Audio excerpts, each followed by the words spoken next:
Thank you for joining today's webcast on Retiree Medical Trust, how employers and employees can use pre-tax dollars to create a lifetime medical reimbursement plan. My name is Hank Kim, and I'm the Executive Director of NCPERS. Today's program is part of our expanded Center for Online Learning. As we all adjust to the new COVID reality, please bear with us if there should be any technical issues or unplanned background noise during our session. As always, your patience and understanding is greatly appreciated. We encourage audience participation. Please submit questions by using the Zoom Q&A function. However, to ensure that we can cover all our program, your questions will be held to the last part of the session. PDF of today's presentation is also available by emailing Amanda Rock at amanda@ncpers.org. Today's webcast is sponsored by the Wagner Law Firm. The firm is a boutique ERISA firm and has one of the largest groups of employee benefit attorneys in the country, with offices in 10 U.S. cities. The professional staff of 34 attorneys includes attorneys with long experience at the federal agencies that regulate benefit plans, such as the U.S. Department of Labor, the Pension Benefit Guaranty Corporation, as well as the IRS. This helps the firm work with those agencies to develop solutions during audits, comment periods, and other interactions.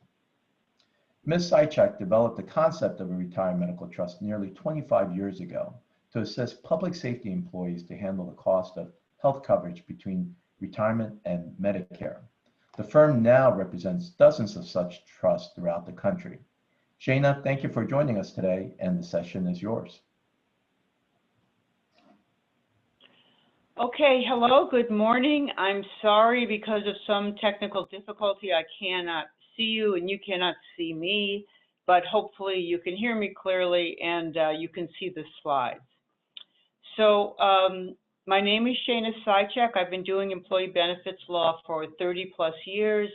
Most of that time, in fact, all of that time, some of my clients have been public sector employees, employee associations, and or cities and counties. And I've been focused on employee benefits my whole career. So about 25 years ago, as Hank said, I was working with a sheriff's association in Central California on some pension issues, and they came to me with a new problem. At that time, it was something I hadn't worked on.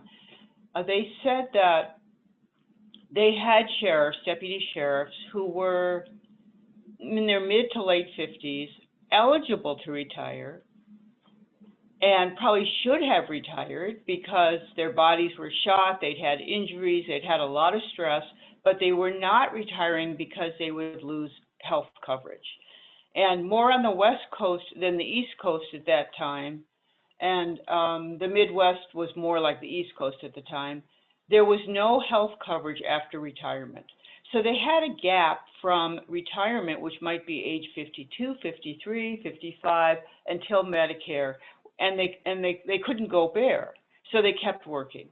So the association leaders came to me, the Deputy Sheriff's Association, and said, you know, we need to find a way to give them some health coverage during that gap period from retirement to Medicare so that they will retire, which they need, they've earned, they deserve.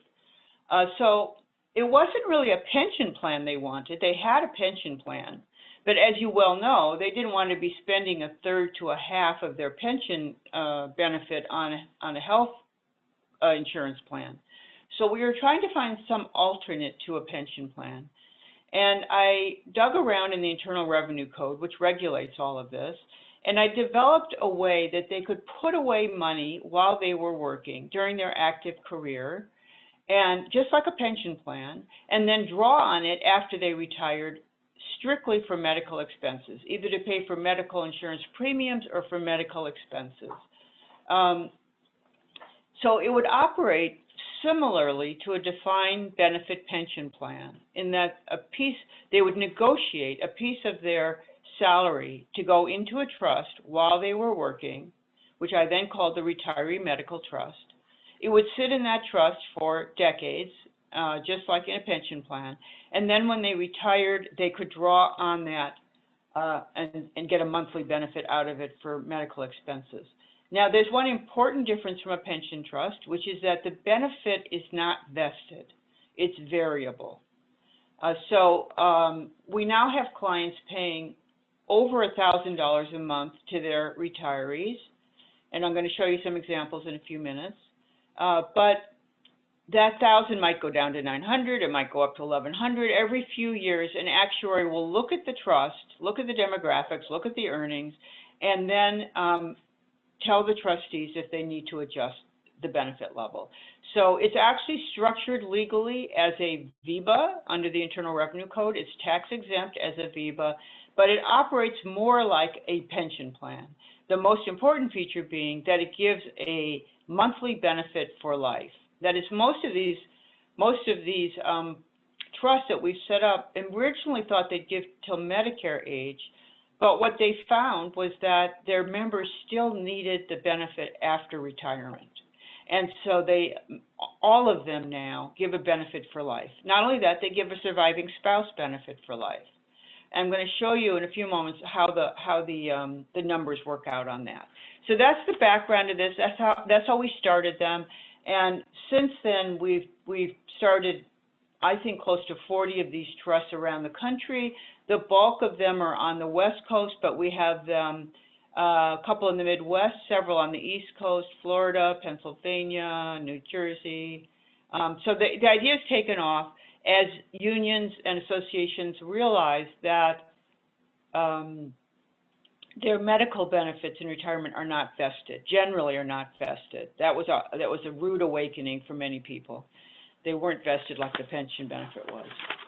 Okay, so that's just my introduction. If you would turn to page 2 of the slides, what is a retiree medical trust? Okay, so I'm going to go through the bullets here, and I guess we're going to hold questions till the end. Okay, it's a trust. It's set up legally as a separate entity from the union and from the city or the county or whoever the employer is. It's a separate legal entity, a trust, that reimburses healthcare premiums and expenses after retirement.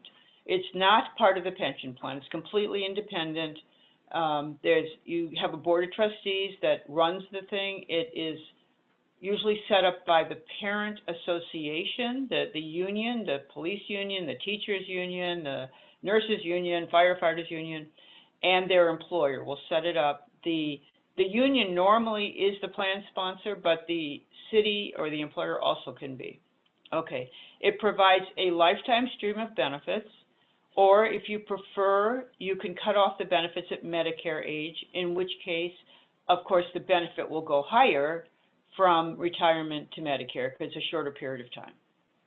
It can be totally controlled by the unions. It can be controlled by a coalition of unions in a city, or it can be a joint labor management board. Any of those are legal, and there are advantages to each one of them.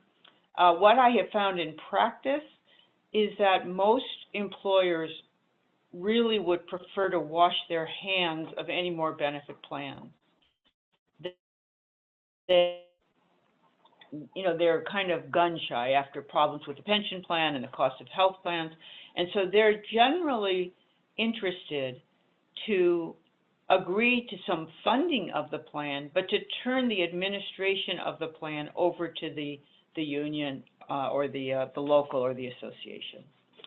And as I was explaining, it's particularly suitable for police and firefighter groups who have a longer gap in medical coverage from retirement to Medicare. Now, of course, that's changing some as retirement ages are getting pushed higher, and so there isn't such a difference between public safety and the rest of public sector. And we have several trusts now where every union in the city is in the plan, and there's a fair amount of flexibility. So whereas the firefighter benefit might start at age 53, the benefit for miscellaneous employees or transit workers might start at age 57 or whenever their retirement is, and that their benefit will be somewhat higher. Furthermore, each union can decide how much to contribute, and I'll get to that in more detail later, so that one union is not bound by the contribution rate of the others. Okay, now on page 3, where the heading is contribution and benefit levels, I've put down there some actual clients of ours. Each of these are clients of ours to show you how the numbers work out on this. So if you take just the top one, their monthly contribution during employment is $200.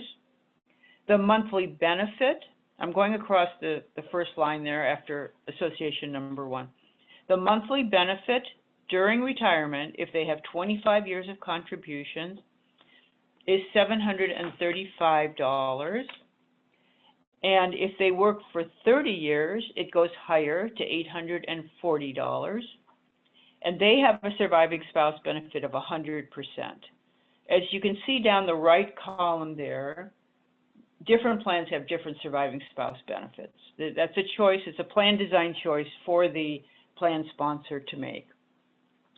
So the thing I want to point out there is that obviously at 30 years, you get a bigger benefit than at 25 years.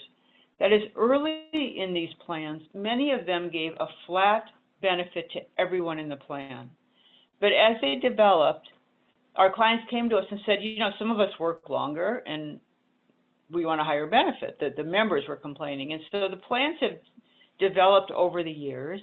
So generally, most of them now set the benefit based on your length of service. Because for as long as you work, you're putting in contributions. The contributions can be employee contributions, which have to be mandatory. I'll talk to that a little more later. They can be employer contributions, or they can be both. And they're negotiated at the bargaining table and put in the collective bargaining agreement. Okay, so I don't have to go through this whole chart with you, but you can see generally that if you look at the monthly contribution related to the monthly benefit after 25 years, the benefit roughly will be about 3 times the contribution level. Sometimes it's more, sometimes it's less, but that's a function of the time value of money, the tax-free interest that the trust gets, and so it's a very good investment for the members. Furthermore, this money that they've put in, they haven't paid taxes on. I'm going to get to that more later. So it's the most tax sheltered benefit left. I mean, I deal with all kinds of benefit plans. As you may know, as you probably know, with pension plans, your pension benefit is taxed, but this benefit is not taxed. So it's a highly tax-favored vehicle, this retiree medical trust. Okay, page 4, slide 4 is just some notes on that chart. Now, if we go to slide 5, tax advantages of a retiree medical trust, I want to spend a little time on this. I started my career as a labor attorney, but over time I've become a tax attorney because benefit plans are all tax-driven. And especially in California now, and certain other states, taxes are so high, state taxes and federal taxes, you obviously want to avoid them when you can. So here are the tax advantages. The contributions that go into the trust are pre-tax. So if you negotiate $100 per member per month into the trust, the entire $100 goes in and nobody gets taxed on it. Whereas if your member got that $100 in his or her paycheck, they would be paying federal tax, state tax, FICA, FUTA, et cetera, income tax. So they're saving right off the bat there. They might be saving 30%, 20%, depends on your tax structure in your state. So that's a huge advantage that running these trusts might cost 3 to 5% of trust assets, but right off the bat, they've saved 20% by putting money into the trust pre-tax. Okay, then the money is held in a VEBA. VEBA is a somewhat misunderstood term. It's a somewhat overused term. Many of you might think of it as an individual health reimbursement account type plan, but it's really a very broad term for any health plan. And this is a health plan. It's generally not broken up into individual accounts. It's a pooled plan like a defined benefit pension plan. So the money is held in that VEBA trust. We always apply for and get tax exempt status, and then all of these earnings are tax free. So, you know, we have trusts, you know, with well over $100 million now. That's obviously kind of small compared to your pension plans, but these are still baby trusts. I mean, they're going to get much bigger, and all the money they earn on their investments is tax-free. Then the third tax advantage, which is the frosting on the cake, is that you get tax-free reimbursement of your out-of-pocket expenses, including premiums. So when you get your $500, $600, $1,000 a month from the trust after retirement, it is not taxable income.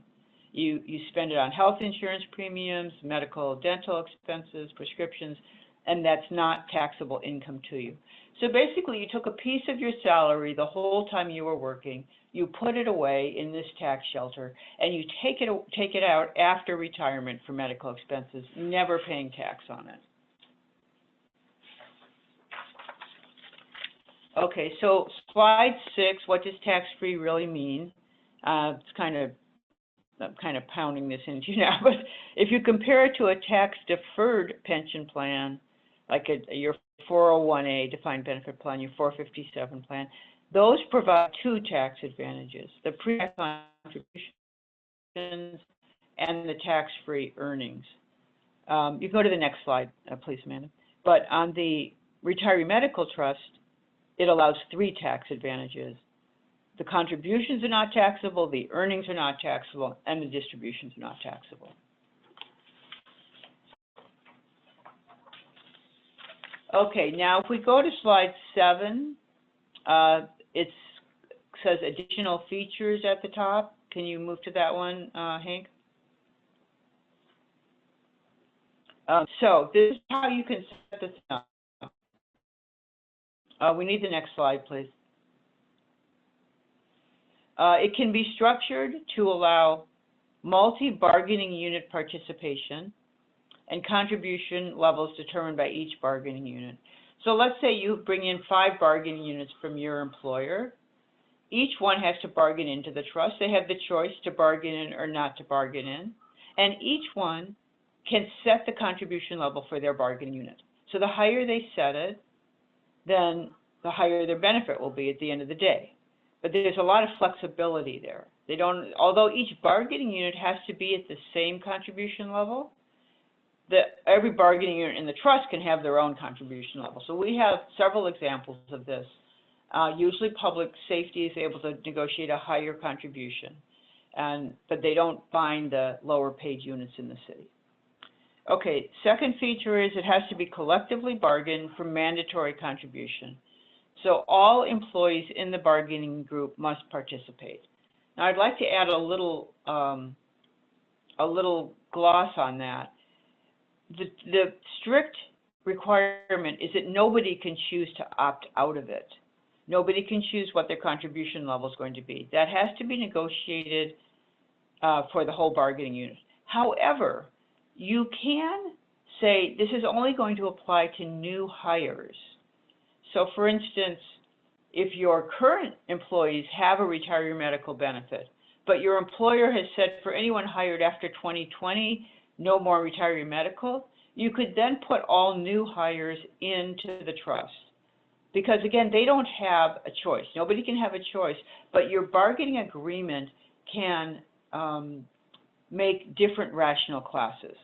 So you can contribute on the new hires and not on the current hires. Okay, another feature that's very important to employers is that they may avoid GASB defined benefit reporting obligation. This is because it's not really a governmental plan. If the union runs the plan, it becomes a union plan. The employer's involvement by contributing under a bargaining agreement does not turn it into an employer plan. And so they may avoid the GASB defined benefit reporting obligation. I'm on slide 8, Hank, and on my screen I'm just seeing slide 5. Are you up to slide 8? Yeah, Shana, we are. Okay, okay, great. So I'm on slide 8. Okay, so this now I'm telling you how the plan is structured, how it operates. You choose a board of trustees. Normally they will be elected by the participating locals or the unions. You can have on our city trust where we have 5 or 6 or 8 unions in, each one has someone on the board of trustees. The trustees have fiduciary responsibility under federal law, and so they have a legal obligation to make decisions that are in the best interests of the employees and the retirees. I'm sure in this audience you're all familiar with that. Many of you have probably sat on pension boards. This is the same kind of board, same kind of responsibilities. And then the trustees get to set all kinds of plan design parameters. That is, what it will take to get the lifetime benefit, how long you have to contribute, if you're going to have survivor benefits, the level of survivor benefits, if you're going to have a disability benefit. These are all choices of the trustees. Okay, if we go to page 9, this is the pooled account. This is what I call the pooled account as opposed to individual accounts. So all the contributions go into a pooled account, and it's from that pool that the benefits will be paid. So you have the same level of contribution for the entire bargaining unit. Contributions are made during employment. Plan assets are pooled and invested on a long-term horizon, so you'll hire an investment manager, and then benefits are paid from the pool after retirement. Now, one question that always comes up when we start with a new client is, well, what if we want to have an individual account plan instead of this type of pooled account plan? So let's go to slide number 10. It says at the top, comparison of benefits, pooled and individual account plans. So you can do either one. Both are completely legal. Both have certain advantages. We urge clients to look closely at the pooled plan. We prefer it, not for any legal reason, but because it gives better benefits. And I want to run you through why that is the case. So we had a client many years ago, a police association, and they were on the cusp of this decision. Should we have a pooled plan or an individual account plan? So they brought in an actuary who looked at their demographics and said, okay, take your average hire at age 28, they retire at age 53 on average, and over that time, the contributions would be $102,000. I can't remember, I think it was 2% of pay. Okay, so he looked at those basic assumptions, and he said your pool plan would give a monthly benefit of $713 a month, and your individual account plan would give a monthly benefit of $587 a month. That is, if you could force the person to annuitize their individual account plan, which is a whole problem in itself, but we just wanted to compare apples to apples. So the monthly benefit under a pooled plan would be $713, under an individual account plan, $587. Why the difference? You put the same amount of money in to both types of plans. So if you turn to slide 11, the reason is there. You take the investment profile after age 53. If you're in the pool plan, the trustees will continue their normal investment of the money. That is, generally our clients do roughly 60% stocks, 40% bonds, and they have a target rate of return of 6.5% over the long haul, and generally they're getting that. Of course, the last few years, the last decade, really, they've done better, but there will be a downtime. But the actuaries are still telling us, and the investment managers, it's safe to assume that you're going to get 6.5% over the long haul. However, if you have an individual account, you're not going to have more money put into that account of yours like you have in the pool. And most retirees, once they start their retirement and they're spending the money down, they become more conservative. This is rational thing to do. And so the actuary could only assume earnings of 3.25% after that point. So because your individual will start investing more conservatively, that account will not make as much money over time as the pool plan will make. The pool plan can weather volatility, it has a long-term time horizon, and so for the entire life of the retiree, that money is still making 6.5%.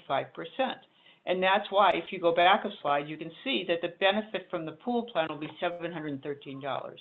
This is basically why everyone in the industry that understands this, actuaries, investment managers, lawyers, push to preserve the defined benefit plan. Of course, it also gives you a lifetime benefit, but they really produce in the aggregate more money, more benefits for the participants.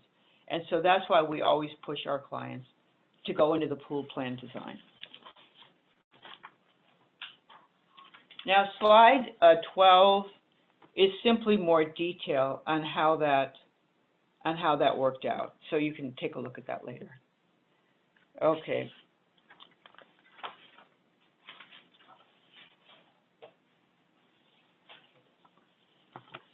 There are other benefits from the pooled account that I want to explain.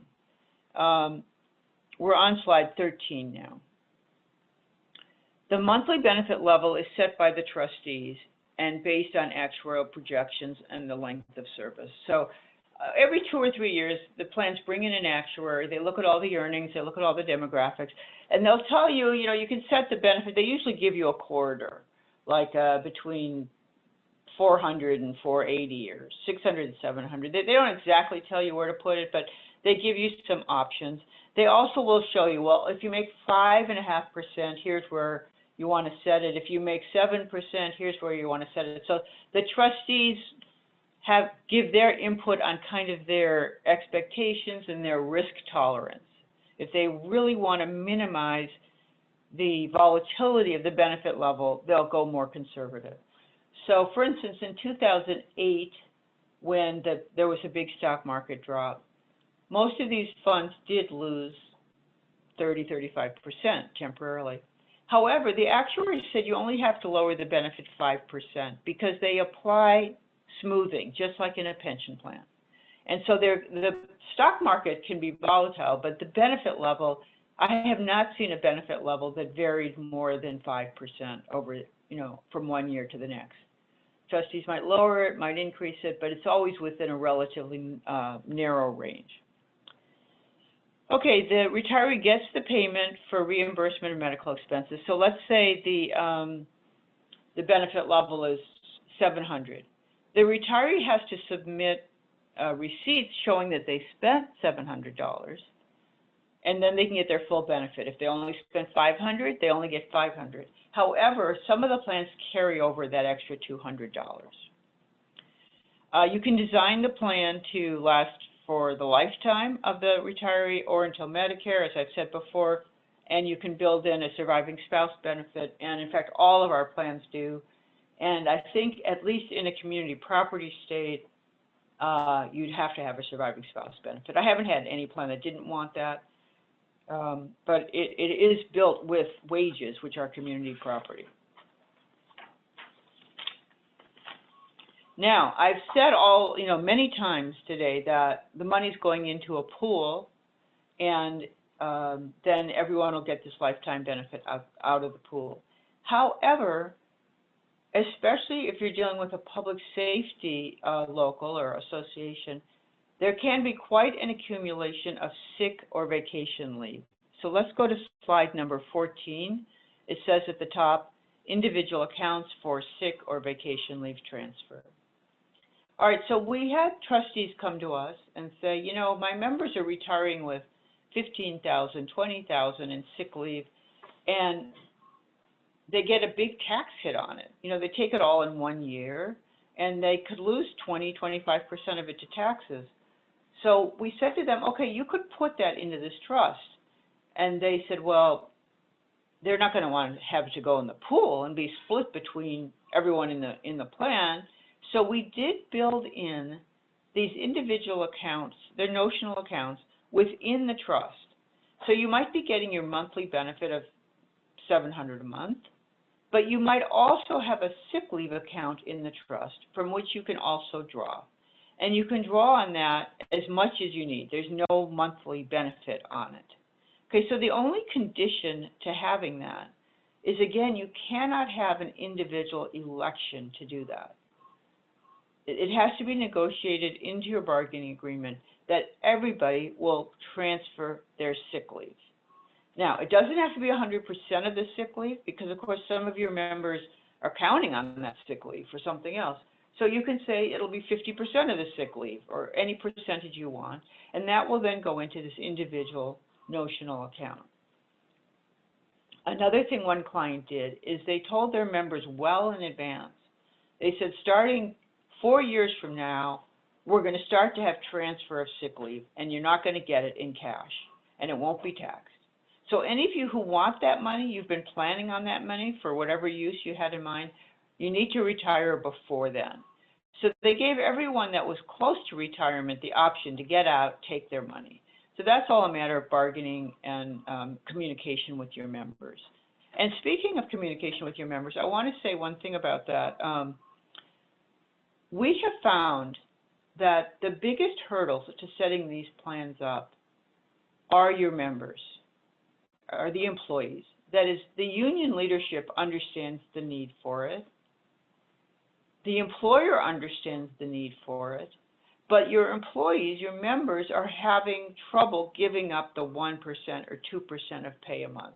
They don't feel they have a lot of padding and are able to give that up.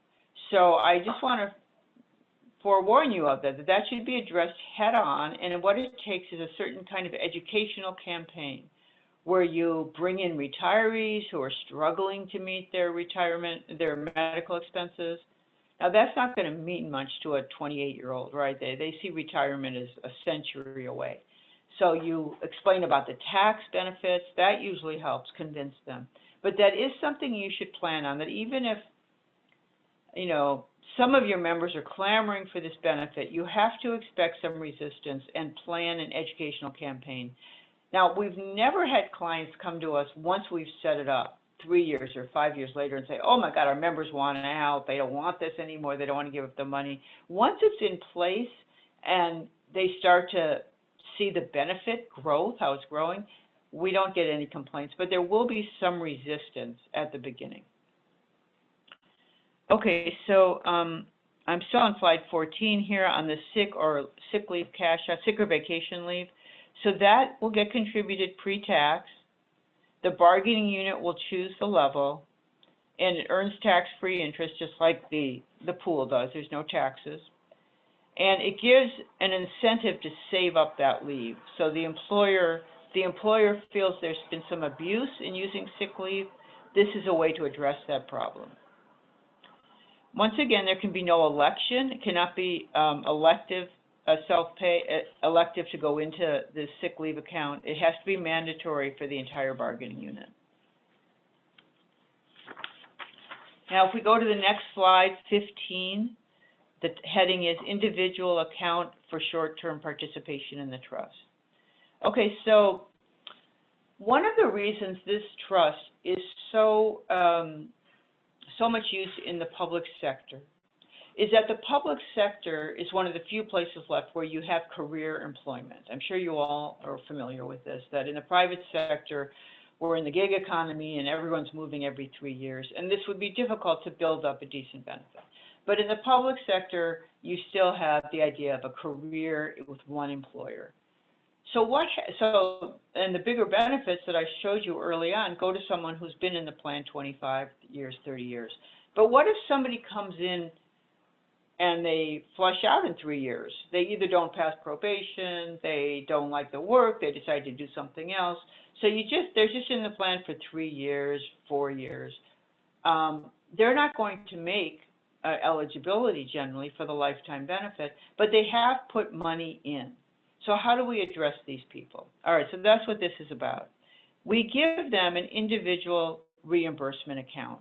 This is similar to this sick leave account. We set up a notional account within the trust so that whatever money they put into the trust, they can get out in reimbursements. They can't get cash unrestricted, but the trust will pay them for medical expenses after they leave employment.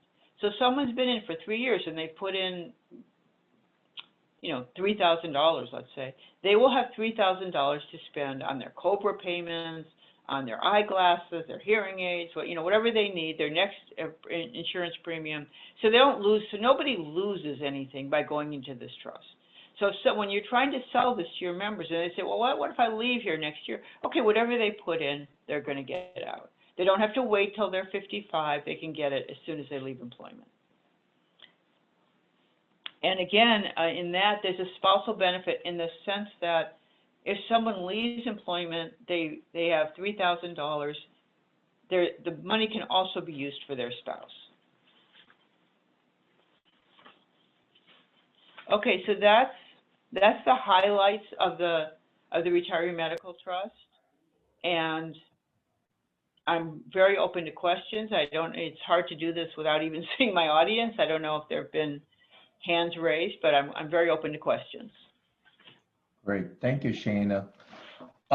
So again, we do encourage questions. So if you'll use the Q&A function in Zoom, if you have any questions.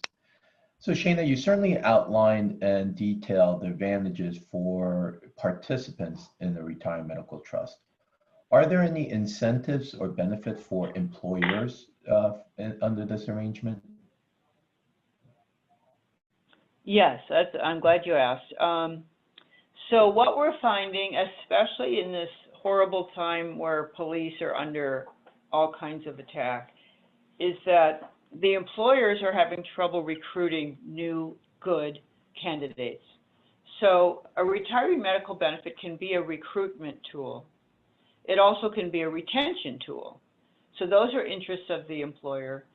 It also can help if an employer is wanting to reduce its obligation for retiree medical. This gives an alternative. Now, I have to say, it's not as good as full retiree medical coverage after retirement. That's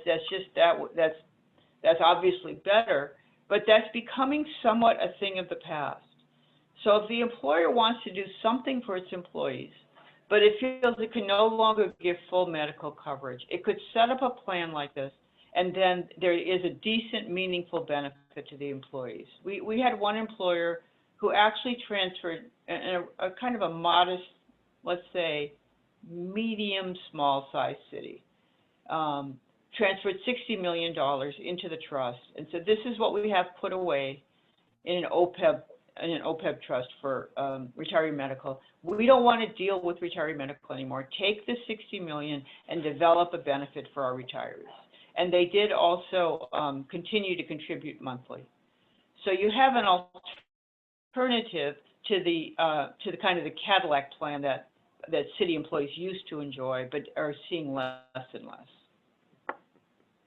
And the fourth benefit, I would say, is that you have tax savings. So when employers are bargaining, they're often bargaining against the pay package of neighboring cities. So if the cities want to keep the pay package lower, they can put some of this into retiree medical. So it affects kind of the bargaining that way. But I think the biggest advantage, because people who go into public safety in particular, they know a lot about the profession, and they know they're savvy about looking for good benefits. And so if the employer can say we have a meaningful retiree medical benefit, I've heard that it helps a lot with the recruitment and retention. Great. Thank you, Shana. Thank you for this great presentation today. And thank you to everybody who joined us for staying with us this Tuesday. Join us next week on Tuesday for a discussion of proposed changes to the HELPS tax benefit. This is the tax benefit for retired public safety officers who can use upwards of $3,000 of pre-tax dollars for retirement health insurance. Thank you. Okay, thank you. Thank you for your time.